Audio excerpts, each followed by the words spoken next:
আসসালামু আলাইকুম। শুরু করছি দ্য সাইলেন্ট ম্যানর তৃতীয় খণ্ড, পর্ব ৮০। লেখিকা ডায়না ইমরোজ লাকি। চৌধুরী বাড়ির উপর রাত নেমে এসেছে গম্ভীর আর ভারী হয়ে। বিশাল দালানের দেয়ালে দেয়ালে লণ্ঠনের আলো ছায়া এঁকে যাচ্ছে। উঠোন জুড়ে নিস্তব্ধতা। দূরের অনুচর এর পায়ের আওয়াজে মনে হয় এই বাড়ির প্রতিটি ইট যেন শত বছরের গল্প চুপচাপ ধরে রেখেছে। মায়া তার ঘরের বারান্দায় দাঁড়িয়ে বাড়ির সামনের দিকেই চেয়ে আছে। আজকে সকালের দৃশ্য চোখের সামনে, মস্তিষ্কের ভেতরে ঘুরপাক খাচ্ছে। কখনো একা একাই হাসে, আবার ঠোঁট চেপে যায়। হাত দুটো রেলিং এর উপর। শীত পড়ছে আজ হালকা। উত্তরের মসৃণ বাতাস। ভালোই লাগছে তার দাঁড়িয়ে থাকতে। মীরকে ডেকে নিয়েছে বুলবুল। শালুক ডেকেছেন শরীরের ক্ষতস্থানে ঔষধ লাগানোর জন্য। মায়া বারান্দা ছেড়ে ঘরে আসে। খাটে বসে গাটা এলিয়ে দেয়। সন্ধ্যের দিকে থমাসসনকে কল করা হয়। তিনি মীরের কণ্ঠ পেয়ে থ হয়ে যান। গলার স্বরটা বড্ড ভারী হয়ে যায়। মীর ও ঠিক সেই সময়ে জ্বলে চোখ ভেজায়। সময় নিয়ে সবকিছু থমাসকে খুলে বলে। তিনি তার প্রতিক্রিয়া জানান এবং বলেন যত দ্রুত সম্ভব থাইল্যান্ডে চলে এসো মায়াকে নিয়ে। শালুকও আর বাধা দিচ্ছেন না। রাত 10টা বেজেছে। মায়ের ঘরের বাইরে থেকে জুতোর আওয়াজ। মায়া নড়েচড়ে বসল। দরজাটা খোলা ছিল। মীর প্রবেশ করে ঘরে। সাদা রঙের শার্ট পরনে। দরজাটা লাগিয়ে দিয়ে শরীর চুলকায়। মায়া বলল, আপনার কি গুহায় বন্দি থেকে চুলকানি হয়েছে? ছোট মা কি সব লতাপাতার ওষুধ লাগিয়ে দিল, এখন চুলকাচ্ছে। যদিও জল দিয়ে ধোয়া হয়েছে গু। খুব মেরেছিল। মায়ের কণ্ঠটা নির্বাক শোনায়। মীর থেমে যায়। নীরব পায়ে হেঁটে মায়ের সামনে গিয়ে বসে। মায়া দুপা ও হাঁটু এক করে হাত দিয়ে ধরে রেখেছে। মীর চাওয়াতে সে দৃষ্টি দুটো নত করে ফেল। মীর মৃদু হেসে বলল, মেরেছে, তবে আঘাত পায়নি। তবে একটা করুণ দৃশ্য আমাকে নাড়িয়ে তুলেছে গি। কোনো সেই দৃশ্য? তোমার পরনের লাল শাড়ির বদলে বিধবা শাড়ি যখন দেখেছি, বিশ্বাস করো হৃদয়টা ভেঙে চুরমার হয়ে গিয়েছিল। হয়তো আমাদের পূর্ণতা লেখা ছিল, তাই এত এত বাধা বিপত্তি পেরিয়েও আবার এক হয়েছি। আপনাকে হারিয়ে সর্বহারা হয়ে গিয়েছিলাম। ভেবেছিলাম বেঁচে থাকা বোধহয় আর হবে না গি। মীর মায়ের মুখে হাত দিয়ে বলল, গু আমার জন্য বেঁচে থাকবে। কখনো আমাকে ছেড়ে যাওয়ার কথা ভাববে না। হঠাৎ হারিয়ে যাওয়ার পেছনে অনেক কারণ থাকতে পারে। তুমি না হয় একটা কারণ খুঁজে নিয়ে আমার জন্য অপেক্ষা করেই যেওই। আবার হারিয়ে যাবেন। মীর এবার একটু মায়ের দিকে এগিয়ে বসে। তার হাত দুটো নিজের হাতের মধ্যে আগলে বলল, তোমার থেকে হারিয়ে যাওয়ার কথা ভাবতেও পারি না। যদি এমনটি কোনোদিন ভেবেও থাকি, সেদিন যেন মৃত্যুটা সন্নিকটে চলে আসে গি। চার দেয়ালের ঘরটা বড্ড নিস্তব্ধ। মায়া মেরুন রঙের শাড়িতে গুটিসুটি মেরে বসে আছে। মীর বারান্দায় গিয়ে অগ্নিলকে দূর থেকে একবার দেখল। ফের ঘরে এলো। পর্দাটা টেনে দিল। মায়া বসা থেকে উঠে বিছানা গুছিয়ে নিল। গোছানো শেষে যখন শুতে যাবে, তখনই চোখ পড়ে দ্য সাইলেন্ট ম্যানর বইটির দিকে। বইটি টেবিল থেকে তুলে হাতে ছুঁয়ে নেয়। মীর এসে পাশে দাঁড়িয়ে বইটি দেখে বলল, খুব ভাবতেই অবাক লাগছে। দ্য সাইলেন্ট ম্যানর বইটি জুড়ে সেই ঘুরে ফিরে আমাদের বংশের কথা লেখা। যেন আমাদেরই কথায় পূর্বের একটা দুনিয়ায় সাজানো ছিল। সুফিয়ান হায়দারের বংশধর আমি। মায়া ভেজা কণ্ঠে বলল, সে তো ফারদিনার জন্য মালিকাকে ঠকিয়েছিল, নিজের সন্তানকে অবধি গ্রহণ করেনি গি। মীর ভ্রুকুটি ভাঁজ করে বলল, তুমি কিভাবে এসব জানলে? সকালে আপনি এসব বললেন, আর আপনিই ভুলে গেলেন। আমার তো ভয় হচ্ছে কবে না জানি আপনিও এমনটা করেন। মীর বইটা মায়ের হাত থেকে রেখে তাকে ঘুরিয়ে নিজের দিকে টেনে নিল। মায়ের কাঁধের উপর মীর থুতনি রাখে। তার নিঃশ্বাসটুকু উড়ে যায় মায়ের কানে। কোমল কণ্ঠে বলল, সুফিয়ান হাজদার মালিকার ফাঁদে পড়েছিল। তাকে ফাঁদে পালানো হয়েছিল, তাই সে এমনটি করতে বোধহয় বাধ্য হয়েছে। কিন্তু পিতৃপুরুষ যেমন হোক না কেন, তার বংশধর যে তার মতো ওটাই করবে এমনটা কোথাও লেখা নেই। সুফিয়ান হাজদার, তার বাবা সিলমন হাজদার এর কোনো দুর্নাম ছিল না। তাই শুধু শুধু তুমি আমাকে এসব বলো না। আমি মীর যতদিন বেঁচে আছি তোমার হয়েই থাকব। এভাবে শক্ত করে জড়িয়ে ধরলে হাত ভেঙে যাবে। আস্তে ধরুন। কেন যেন মনে হয় তুমি পালিয়ে যাচ্ছ। মায়া মসৃণ আওয়াজে হেসে বলল, পালিয়ে যাওয়ার ইচ্ছে থাকলে আপনার অনুপস্থিতিতে শেহজাদার সাথেই যেতে পারতাম গু। শেহজাদার কথা শুনতেই মীরের তীব্র রাগ হল। চোখ দুটো বুঝে চোয়াল শক্ত করে নিজেকে সামলে নিল। মায়া মীরের অভিব্যক্তি ধরে ফেল। মীর বলল, দ্বিতীয়বার আর ওর নাম আমার সামনে উচ্চারণ করবে না গি। হিংসে হচ্ছে না গু? মীর ছোট্ট করে জবাব দিল। মায়া পূর্বের কণ্ঠেই বলল, আপনি হিংসে জ্বলছেন, আমি বাইরে থেকেই সেই তাপ পাচ্ছি গু। তবে আর নতুন করে সেই তাপের উত্তাপ বাড়িও না মেয়ে গি। কখনো কখনো আমি আপনার মধ্যে পুরোপুরিভাবে সুফিয়ান হাজদারকে দেখতে পাই উ। আর আমি কখনো কখনো তোমার ভেতরে ফারদিনাকে দেখতে পাই উ।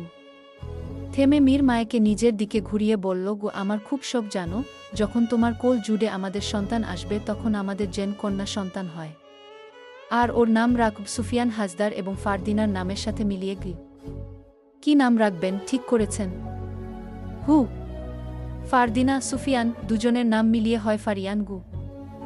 নামটাই কেন যেন পুরুষের ঘ্রাণ গু। মীর গভীর নিঃশ্বাস ত্যাগ করে বলল, আমার নিজের মা বাবার নাম জানি না। নতুন করে জানতে চেয়ে দুঃখটা আর বাড়াতে চাই না। তাই আমি আমার পিতৃপুরুষের নামের সাথে মিলিয়েই আমার সন্তানের নাম রাখব। আমাদের বংশে মেয়ে সন্তান খুব কম, তাই আমি চাই আমার মেয়ে সন্তান হোক, আর ও মেয়ে হলেও হবে বাহাদুর, একদম আমার মতন। সাহস আমার মতন হলেও দেখতে যেন তোমার মতোই হয় গে। আপনার ইচ্ছে আকাঙ্ক্ষা যেন পূর্ণ হয়। তবে আমার ছোট্ট ইচ্ছে হচ্ছে আমার প্রথম সন্তান যেন ছেলে হয়। আর আমি ওর ভেতরেও যেন আপনাকে খুঁজে পাই উ। পূর্ণ হওয়ার জন্য যে তোমাকে দরকার রূপবতী গু। আমি আপনার হয়েই আছি গু। সেটা আমিও জানি। অন্যভাবেও এখন দরকার বলে মীর মায়াকে ছেড়ে দেয়া। মায়া বিভ্রান্ত হয়ে বলল, অন্য কিভাবে? মীর হেসে ঘরের আলো নিভিয়ে দিল। তবু আলো নিভিজেও নিভল না। খণ্ডিত চাঁদের অংশটি এসে পড়ল জানালা ভেদ করে। ঘরটি আলোকিত হয়। মায়া মীরের দিকে এগিয়ে বলল, আলো নেভালেন কেন? তোমার রূপের আলোই যথেষ্ট এ ঘর আলোকিত করার জন্য। তবু মাঝখান থেকে চাঁদটা এসে বাধা সৃষ্টি করল উ। আমি মোটেও রূপবতী নই গু। তুমি রূপবতী না হলে শ্যামপুরের নওয়াব শেহজাদা কখনো তোমার প্রেমে পড়ত না গে। মানে? মীর প্রসঙ্গ এড়াতে হেসে উড়িয়ে দিল। সে আগেভাগে গিয়ে খাটে কাত হয়ে হাতের উপর ভর রেখে শো। মায়া তার সামনে বসলে তাকে তার কোলে শুইয়ে নেয়। মায়ের মাথায় আলতো বা হাতটি বুলিয়ে দিতে দিতে বলল, তোমার জন্য একটা গান মনে পড়েছে গি। গেয়ে শোনান গু। আগামীকাল। আজ আর সময় নষ্ট করা যাবে না গি বলে মায়ের দিকে হাত বাড়াতেই মায়া ছিটকে তার হাত সরিয়ে বলল, গানটা এখনই শোনাতে হবে। ধৈর্য নেই এত অপেক্ষা করার গে। মীর সেকেন্ড কয়েক মায়ের দিকে চেয়ে দম বন্ধ করে ছেড়ে বল শোনাচ্ছি গু। মীর বিছানায় এক পা ভাঁজ করে হাত দুটো ছড়িয়ে শো। যেন শরীরের শক্তি লোপ পেয়েছে। মায়া তার বুকের উপর হাত রেখে তাতে থুতনির ভর রেখে মীর এর দিকে তাকাল। মীর গলা পরিষ্কার করে গাইতে শুরু করে, তোমায় দেখে মুগ্ধ চোখে স্বপ্ন নামে হাজার। প্রথম দেখেই হিয়ার মাঝে লাগল দোলা আমার। রূপবতী কন্যা এলে সাগর জলে ভেসে। না জানি হায় এতটা কাল ছিলে যে কোনো দেশে। এলে সাগর জলে ভেসে। এলে আমার মনের দেশে। এলে সাগর জলে ভেসে। এলে আমার মনের দেশে। মীর থামে। গানটা শেষ করে চোখের কর্নিয়ার থেকে জল মুছে। এরপর মাথাটা উঁচিয়ে মায়াকে দেখে। মায়া ঘুমিয়ে পড়েছে। মীর মুগ্ধতা নিয়ে মায়ের মুখখানি দেখল। আবেগী হাতটা তার মাথার উপর বুলিয়ে দেয়া। ঘুরে দেয়ালের ঘড়ির দিকে তাকাল। রাত 1টা বাজে। তার চোখেও ঘুমের রাজ্যেরা ধীরে ধীরে ভর করছে। ঠিক এমন সময় টেলিফোনটি বেজে উঠল। হঠাৎ কলে সে খানিকটা হকচকিত হল। পুনরায় ঘড়িটির দিকে তাকিয়ে রিসিভারটা তুলে নীল বলিষ্ঠ হাতটি দিয়ে সে আগ বাড়িয়ে কিছু বলার আগে ওপাশ থেকে থমাস শনের কণ্ঠ ভেসে আসে। মীর থমাসের ভালোমন্দ জিজ্ঞেস করে। এত রাতে কল করার কারণ জানতে চায়। ততক্ষণে মায়াও জেগে ওঠে। তখন টেলিফোন এর রিং পেয়েই তার ঘুম হালকা হয়। মায়া ঘুম থেকে ওঠাতে মীর থমাসের উদ্দেশ্য বলল, কি বাবা আগামীকাল সকালে কল করব বলে তাৎক্ষণিক লাইনটা কেটে দেয়। মায়া জিজ্ঞেস করল, বাবা কি বললেন? মীর কেটে কেটে বলল, তেমন কিছু নয়। জিজ্ঞেস করছিল আমরা কি করছি, খেয়েছি কিনা, এসব। মায়া মীর এর দিকে তীক্ষ্ণ দৃষ্টিতে তাকায়। তার জবাবে সত্যতা পেল না। মীর এর অভিব্যক্তিও হঠাৎ পরিবর্তন হয়ে যায়। তবু মায়া এখুনি কিছু জিজ্ঞেস করল না। 3 রাত ফুরিয়ে দিনের আলো ফুটল ধরণীতে। রাফিদ আহিরের সাথে করে কথা বলছিল। মীরের সাথে ঘটে যাওয়া সমস্ত ঘটনা খুলে বলে। শুনে আহির বাক্রুদ্ধ। সে বলে, আমি আলিমনগর আসছি একদিন পরে ওর সাথে দেখা করতে।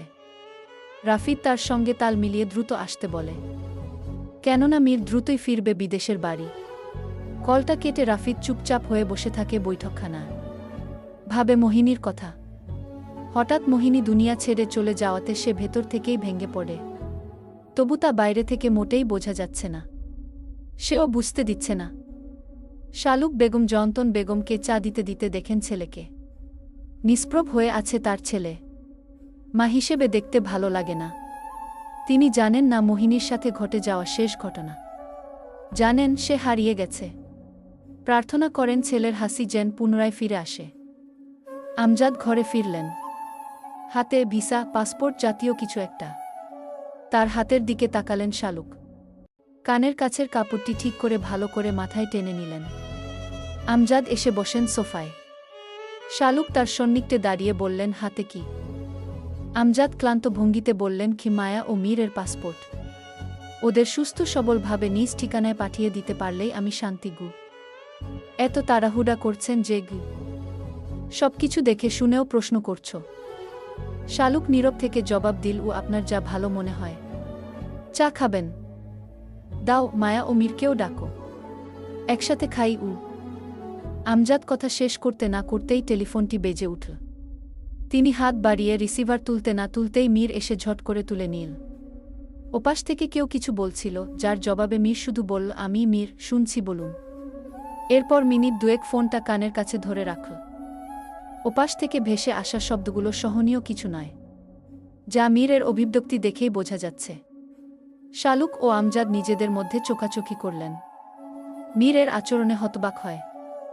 শালুক কণ্ঠের শব্দ কিছুটা দমিয়ে বললেন, কিছু হয়েছে মীর? মীর রিসিভারটা রেখে দেয়া বলল, তেমন কিছু নয়, বাবার কলিগের কল ছিল। আমাকে উনিও ভীষণ ভালোবাসেন। আমাকে নিয়ে বড্ড চিন্তা করছেন। সবকিছু ঠিকঠাক আছে কিনা তাই জিজ্ঞেস করছে গি, বলে রাফিদের পাশে গিয়ে বসে। শালুক আমজাদকে লক্ষ্য করে বললেন, কি মীরকে থমাসন এর কলিগ কি বললেন? অদ্ভুত আচরণ করল যে। কিছু হয়েছে নিশ্চয়ই। আমজাদ নড়েচড়ে বসে বললেন, যেটা বলতে চাচ্ছে না সে বিষয়ে জিজ্ঞেস করতে নেই। দুদিন পর ওদের ফ্লাইট। ভাগ্যিস সময় মতো ফ্লাইট পেয়েছি। জানোই তো বর্তমান সময়ে প্রতিদিন যে বিমান চলে এমন নয়। থাইল্যান্ডে যখন ফিরবে তখন বাপছেলে মিলে কোনো সমস্যা হলে ঠিক সমাধান করে নিবে গি। শালুক উঠে গেলেন রান্নাঘরে। আজ বুলবুল নেই। ওর বাবার শরীর খারাপ বলে গতকাল রাতে বাড়ি ফিরেছে। আপাতত শালুক সব সামলাচ্ছেন। তিনি চান করছেন। চা করার ফাঁকে ফাঁকে মীরকে দেখছে ঘাট টান করে। রাফিদ কিছু বলছে, কিন্তু সেদিকে মীরের খেয়াল নেই। সে এক ধ্যানে মগ্ন হয়ে কোথাও কিছু দেখছে, কিছু ভাবছে। তবে তার ভাবনার রাজ্য জুড়ে কি তা শালুক ধরতে পারছেন না। গতকাল মীর ফেরার পর থেকে হাসি খুশি ছিল। তার সাথে খারাপ কিছু হয়েছে তা ক্ষতর দিক দিয়ে বোঝা গেলেও মুখের একগাল হাসিতে বোঝা যায়নি। কিন্তু আজ সে নির্বিকার। মায়া আসে শালুকের কাছে। খয়েরি রঙের শাড়ি পরনে, মাথায় ঘোমটা টানা। শালুক মেয়ের এরূপ সাজে ভীষণ খুশি হন। মায়ের থুতনি ছুঁয়ে সে চুমু খান।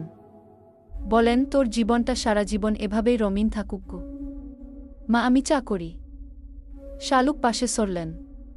মায়া বাকিদের জন্য চা তৈরি করল। চা তৈরি করতে করতে গতকাল রাতের কথা মনে পড়তেই শালুককে বলল, মা। মায়ের শব্দে যেন প্রশ্ন। শালুক মায়ের কাছে ঘেঁষে বলেন, পাশেই আছি। মায়া মীরকে এক নজর দেখে বলল, গতরাতে উনার বাবা কল করেন। মাঝরাতে উনি কথা বলেন, কিন্তু উনার বাবা কি বলেছেন সেসব আর খুলে বলেনি। কথা বলার পর উনার মুখের হাসিটা তাৎক্ষণিক নিভে যায়। থমাসনের কলিগ কিছুক্ষণ আগেও কল করেছেন। গতরাতের সাথে কিছুক্ষণ আগের ঘটনার মিল পেলেন শালুক। তবু মায়েকে কিছু বললেন না। সে হেসে অগ্রাহ্য করল বিশ্বাসটি। বললেন, কি দুদিন পর তো থাইল্যান্ডে চলেই যাচ্ছিস, তখন তোর শ্বশুর এর কিছু হলে তা স্বচক্ষে দেখবি।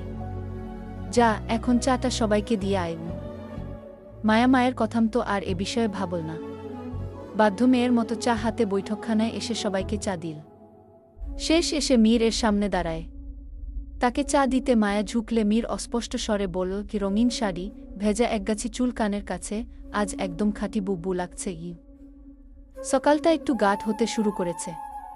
সূর্যটা ধীরে ধীরে মাথার উপরে অবস্থান নিচ্ছে। মীর সূর্যটার দিকে চেয়েছিল।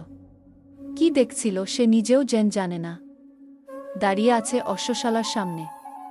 অগ্নিল মীরের কাছে এসে মাথাটা নুইয়ে দেয়। আদর চায়। মীর ওর মাথায় হাত বুলিয়ে বলল, চলে যাচ্ছি দুদিন পর, ভাগ্যে থাকলে আবার আমাদের দেখা হবে। ততদিন পর্যন্ত ভালো থাকিস। সবটুকু আদর যেন অগ্নিলের জন্য। মীরের পেছন থেকে মায়ের কণ্ঠ এল। ঘুরে তাকাল মীর। এক বিন্দু হেসে মায়েকে নিজের দিকে টেনে নিল। জড়িয়ে ধরে প্রেমময় কণ্ঠে বলল, তোমাকে কম আদর দিয়েছি কি? তারপরও অগ্নিলের সাথে হিংসে করছ? মায়া অনুরাগপূর্ণ গলায় নিচু দৃষ্টিতে বলল, কি মেয়েরা তার শখের পুরুষের পাশে শেষ বয়সের মহিলাকেও সহ্য করতে পারে না। আমিও আপনার পাশে অন্য কাউকে ভাবতে পারি না। দেখতে তো পারবই না। কখনো কোনোদিন যেন এমন দৃশ্য দেখতে না হয়। দেখবে না বউ। আমি মীর ভুলক্রমেও যদি অন্যর হওয়ার পথে পা বাড়াই, সেদিন সৃষ্টিকর্তা যেন আমাকে উনার করে নেন চিরদিনের জন্য। এই দুনিয়ার আজুরেখা যেন সেদিন টেনে দেন। মায়া আশেপাশে দেখল। বলল, কেউ দেখে ফেলবে। দেখুক। আমি আমার বুকে জড়িয়ে রেখেছি, তাতে কার বাপের কি দলিল করা বউ? আপনার সত্যিই লজ্জা নেই? গতরাতেই সব খেয়ে ফেলেছি গু। আপনার মুখে দেখছি কিছুই আটকায় না। আর আটকে কি হবে? যা হওয়ার তা হয়ে গেছে। অসভ্য লোক। মীর মায়াকে ছেড়ে হেসে উঠল। হাসির সময় দীর্ঘায়িত হয়। মায়া প্রাণময় চাহনিতে দেখে সেই হাসি। মনে মনে বলে, এই হাসি দেখার জন্য হলেও চিরদিন যেন আল্লাহ তার সঙ্গী করে রাখেন আমাকে। মীর হাসি থামিয়ে বলল, আজও অসভ্য বললে বউ। তবে আর রাগ হচ্ছে না? শাস্তি তো দিয়েই দিয়েছি। থাইল্যান্ডে ফিরছেন কবে? মীর এহেন প্রশ্নে যেন থমকে উঠল। গভীর দম বন্ধ করে ছেড়ে বলল, দুদিন পর। কিন্তু বাকি কথা গলায় আটকে যায় মীরের। কিন্তু কি? তুমি যাচ্ছ না আমার সাথে? গিয়ে কেন? মায়া ভ্রু কুঁচকে ফেল। একটা সমস্যা হয়েছে বাবার। আর সেই সমস্যার সমাধানের জন্য আমরা যেখানে থাকি সেই শহর থেকে দূরে যেতে হবে। বাসায় আমি, বাবা আর আয়া ব্যতীত কেউ থাকে না। তোমাকে একা একা রেখে কিভাবে আমি দূরে থাকব? তোমাকে নিয়ে ঝুঁকি নেওয়া যাবে না। সমস্যাটা সমাধান হলে আমি এসে তোমাকে নিয়ে যাব। আমি একা থাকব বাসায়, আর আপনি দূরে থাকবেন কিছুদিন। এটাই কি সমস্যা? নাকি অন্য কোনো কারণ? আমার থেকে কিছু লুকাবেন না। আমি মীর মিথ্যে বলি না। যা বলেছি সত্য। হয়তো 10 থেকে 15 দিন লেগে যাবে। কেননা বিমান তো নির্দিষ্ট সময়ে দেশ পাড়ি দেয়া। নয়তো তার আগেই হয়তো চলে আসতাম। মায়া কিছুক্ষণ নিশ্চুপ থাকল। মীর মায়ের দিকে এগিয়ে যায়। দু গাল তার চেপে ধরে আলগোছে। বলল, আমি চলে আসব। এসেই তোমাকে নিয়ে যাব। মায়ের চোখে জল জমে গড়িয়ে পড়তেও শুরু করে। মীর মুছে দেয়। মায়া অশ্রুসিক্ত নয়নে বলল, আপনি ফিরবেন তো? গঠনমূলক মন্তব্য আশা করছি।